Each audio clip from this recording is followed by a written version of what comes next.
This is Oscar Bevis for the Stomping Ground, powered by Wow Hydrate and available on his own. Josh Kelly joins me. Bro. Good to see you, bro. Mate, a chaotic and frenetic few days for you, I can imagine. Them were two big words. I only understand the first one. Couldn't understand that second one. So my university degree didn't go to waste, Mum, I promise. Can you, I guess the easiest way to do this is for you to sit here and kind of timeline how you found out. And obviously we know Ishmael Davis is the replacement and what's gone on since. So if you can just go back to the first time that you found out. Friday morning, and I was coming to the gym. I was like, oh man, you're joking me. I was like, is there no way it's gonna get back? And then obviously going from Friday to Saturday, there was like little backs and forths of whether it was going to be still on, whether it was not going to be still on, who was getting dealt in. And I said I just shut my phone off and just chilled and just says, listen, Adam, ring us when you get a name, and then I'll just say yes. So that's what I did. And that's how we sat here.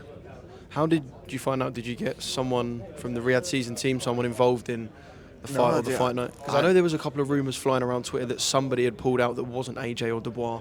People started guessing. How did you find out?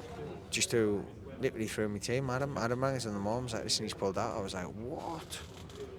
But things can't be helped sometimes. If he's genuinely sick, then he's sick. So, but you can't help that. But obviously, there's people having different assumptions. But I just keep my mindset on what I'm doing, mate, to be honest with you. So, when you say people have different assumptions, is there anyone in your team or maybe even yourself who thought that there's a reason that we don't know? No, I got told that. That's what I think. Obviously, people said, "Oh, it could be over the weight. It could be struggling." I don't know. That's up to him. That's a him problem, not mine. So, I just go off what I've been told. Yeah. Well, look, that's boxing. I guess rumours are always flying about. What we do know is it won't be Liam Smith. Bitchiest sport in the world, isn't it? He's the bitchiest sport in the world.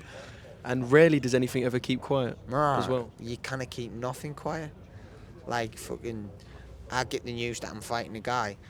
Next thing you know, I see someone 2 seconds later or half an hour before tweet that I was fighting him. I was like, how the fuck did he know? It's mad.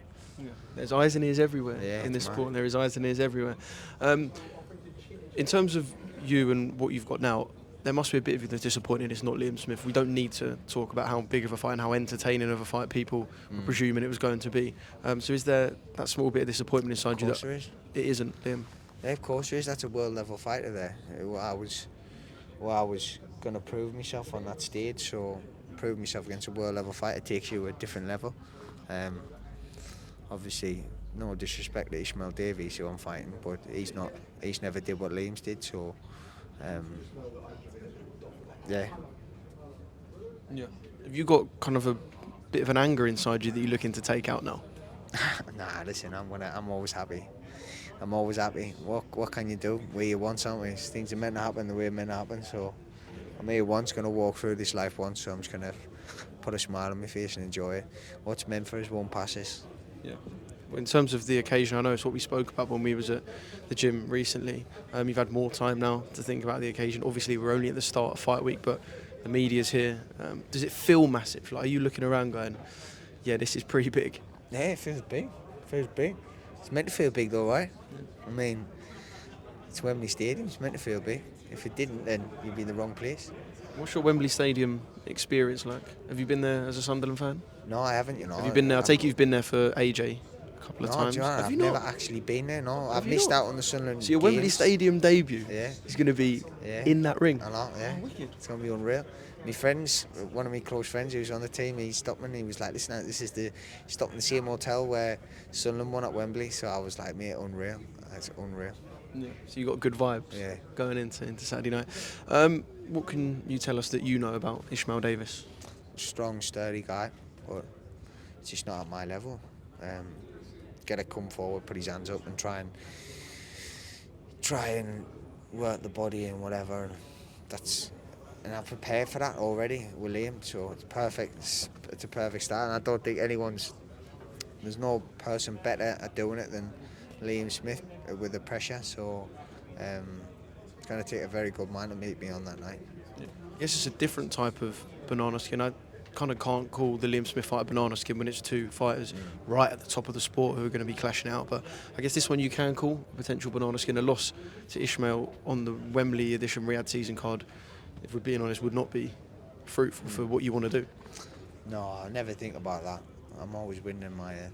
And have you never ever thought about the potential of a loss? Does it not creep into of your course mind? You can't control what your thoughts. You got no one can control what enters your mind. You can just control how long you spend thinking about that one thing. Do you know what I mean? So you can't control your thoughts. It's in your ability to control how much time you spend thinking on it.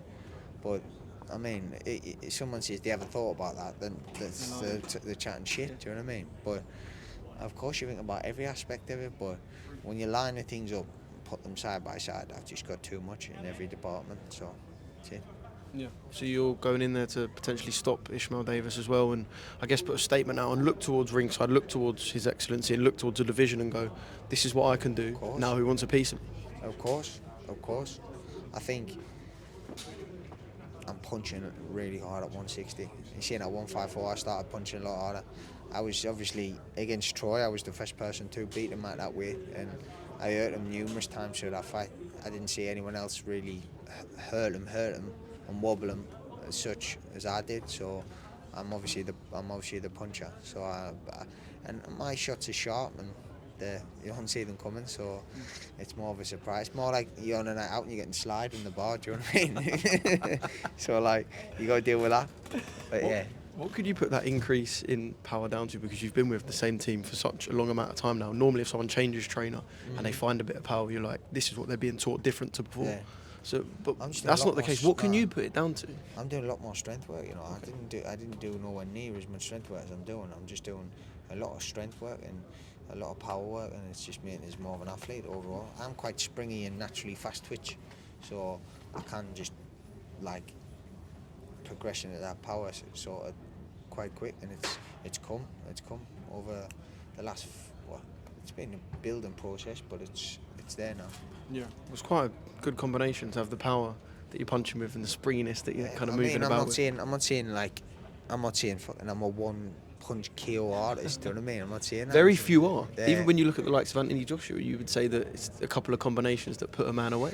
I mean, I think I'm sharp, and I think you need to respect what's on the end of them, because if you're not, then a few punches you can be buzzed. So yeah. Do you feel in that, and I'll use the word flow state because that's what Adam used when I was talking to him again at the gym a couple of weeks ago, do you get into just sort of a flow where everything comes naturally and you're almost not thinking about what's being thrown? You're in like a rhythm and a zone. That's it, yeah. I just don't think, I just feel. Like that Billy Elliot fucking say. Like electricity. Josh, it's been a pleasure to talk to you. I've got to obviously quiz you on the main event, Anthony Joshua versus Daniel Dubois. What's your thoughts going into that one? I started to make fights. I haven't got. I think Joshua is going to win just because I think both. I feel as though the shots are not put out with the straight shots, and Joshua's got the length. He could beat him to it. Do you know what I mean? Where Daniel's stature, but it's going to be a fucking hell of a fight.